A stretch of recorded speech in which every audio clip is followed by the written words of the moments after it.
Hi friends, Assalamu alaikum. Welcome back to our channel. இந்த video ஈதனைக்கு முதல் நாள் எடுத்தது.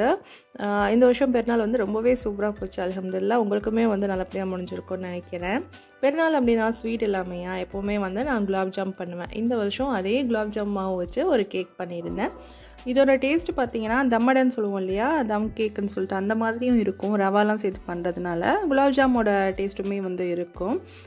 2 in 1 ஸ்வீட்டுன்னு சொல்லலாம். ஆனால் அன்றைக்கி நான் ரெண்டுமே பண்ணியிருந்தேன். ஏன்னா என்ன ஸ்வீட் பண்ணாலும் எனக்கு குலாப் ஜாம் வந்து பெருநாளைக்கு இருந்துச்சு அப்படின்னா தான் திருப்தியாக இருக்கிற மாதிரி இருக்கும், ஸ்வீட் சாப்பிட்ட மாதிரி இருக்கும். அதனால் ஒரு 75 கிராம் மாவு எடுத்து குலாப் ஜாம் பண்ணிவிட்டு மீதி இருக்கிறதுல வந்து நான் கேக் பண்ணியிருந்தேன். இதோட அளவுகள் எல்லாமே வந்து நான் கீழே டிஸ்கிரிப்ஷனில் கொடுக்குறேன். குலாப் ஜாமோட வீடியோ வந்து ஏற்கனவே வந்து நான் அப்லோட் பண்ணியிருக்கேன். அதோட லிங்க் மேலே ஐக்கானில் கொடுக்குறேன், அதையுமே செக் பண்ணி பாருங்கள்.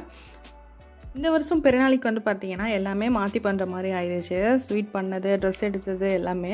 ஸ்வீட்டுமே வந்து முதல் நாள் பண்ணுவேன். பெருநாள் அன்றைக்கி முதல் நாள் நைட்டு தான் வந்து எல்லாமே ஸ்டார்ட் பண்ணுவோம். ஆனால் 2 டேஸ்க்கு முன்னாடியே பண்ணி வச்சாச்சு. ஏன்னா தொழுகைக்கு வந்து பார்த்திங்கன்னா ஏழைகளுக்கெலாம் பள்ளியாசலில் இருக்கணும், ஏன்னா இடம் கிடைக்காது அப்படிங்கிறதுனால ஒரு 6:30க்கெலாம் போகணும் அப்படின்னு சொல்லிட்டு அம்மா சொன்னாங்க. அப்போ தான் சீக்கிரம் கிளம்புவேன் அப்படின்னு சொல்லிட்டு, அதனால் வந்து முன்னாடியே ஒவ்வொரு வேலையை பார்த்து முடிச்சிடலாம் அப்படின்னு சொல்லிட்டு ரெடி பண்ண ஆரம்பிச்சிட்டோம்.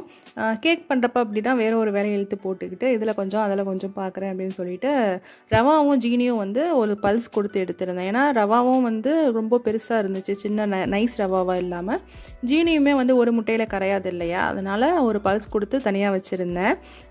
நான் வந்து ரவாவும் சீனியும் வந்து போட்டுட்டேன் அப்படின்னு நினச்சிக்கிட்டு மாவு மட்டும் போட்டு மிக்ஸ் பண்ணிவிட்டு எடுத்து பார்த்தா அந்த கேக்கோட கன்சிஸ்டன்சி வரவே இல்லை. என்ன கேக்கோட பேட்டர் மாதிரி இல்லையே, என்ன மிஸ் பண்ணியிருக்கோம் அப்படின்னு சொல்லிட்டு பக்கத்தில் பார்த்தா அப்போ தான் ஜாரில் வந்து நான் பல்ஸ் கொடுத்து வச்சுருந்தேன் இல்லையா, அது வந்து அப்படியே இருந்துச்சு. அதுக்கப்புறம் அதையும் போட்டு மிக்ஸ் பண்ணி கேக் டின்னில் சேர்த்துட்டேன். இதில் வந்து பட்டர் பேப்பர்லாம் சேர்க்கல, ஆயில் மட்டும் அப்ளை பண்ணிவிட்டு ஒரு 15 நிமிஷம் ப்ரீஹீட் பண்ணி வச்சுருந்தேன். அதுக்கப்புறம் 1 மணி நேரத்துக்கு வந்து பேக் பண்ணி எடுத்துக்கிட்டேன். கேக் ரொம்பவே நல்லா வந்துருந்துச்சு. ஆனால் மேலே மட்டும் கொஞ்சம் வெடிப்பு வந்துருந்துச்சு. ஏன்னா கொஞ்சம் மாவு எடுத்துகிட்டு பண்ணேன் இல்லையா, அதில் வந்து ரவா கொஞ்சம் அதிகமாக சேர்த்துட்டேன். மற்றபடி டேஸ்ட்டும் சரி சாஃப்டாகவும் இருந்துச்சு. டேஸ்ட்டும் வந்து ரொம்பவே நல்லா இருந்துச்சு. பார்க்குறப்பவே தெரியும்னு நினைக்கிறேன், தம்மடை மாதிரியே இருந்துச்சு. அதுக்கப்புறம் நைட்டு வந்து எனக்கு ஃபஸ்ட்டு மருதாணி போட ஸ்டார்ட் பண்ணிட்டேன். டிசைன்லாம் போட்டு ரொம்ப வருஷம் ஆச்சு. சும்மா இலை மருதாணி அரைச்சி போட்டுப்பேன், அவ்வளோதான். மற்றபடி இதிலலாம் அவ்வளோ இன்ட்ரெஸ்ட் இல்லை. அதனால் எனக்கு சுத்தமாக வரலை. ஏதோ ஓரளவு வந்ததை வச்சு போட்டு முடிச்சுட்டு அதுக்கப்புறம் அம்மா வேலை முடிச்சுட்டு வந்தாங்க, அவங்களுக்குமே வந்து போட்டு விட்டுட்டேன். பரோட்டாக்கு மாவும் வந்து நைட்டே அம்மா பிணைஞ்சு கொடுத்துட்டாங்க. அதனால் அவ்வளோ சாஃப்டாக நிறைய லேயரோடு வந்துச்சு. பரோட்டா வந்து விசிறி போடுவாங்க இல்லையா, அந்த மாதிரிலாம் எனக்கு பண்ண தெரியாது. இந்த மாதிரி மெல்லிசாக தேய்ச்சிட்டு மேலே கொஞ்சம் ஆயில் வச்சுட்டு அதை அப்படியே சுருட்டி வச்சிட்டோம் அப்படின்னா ரொம்பவே நல்லா நிறைய லேயரோட ரொம்பவே நல்லா சாஃப்டாக வரும். அதுக்கப்புறம் 2 தவாவை வச்சு டக்கு டக்குன்னு போட்டு முடிச்சுட்டு தொழுகைக்கு கிளம்பிட்டேன்.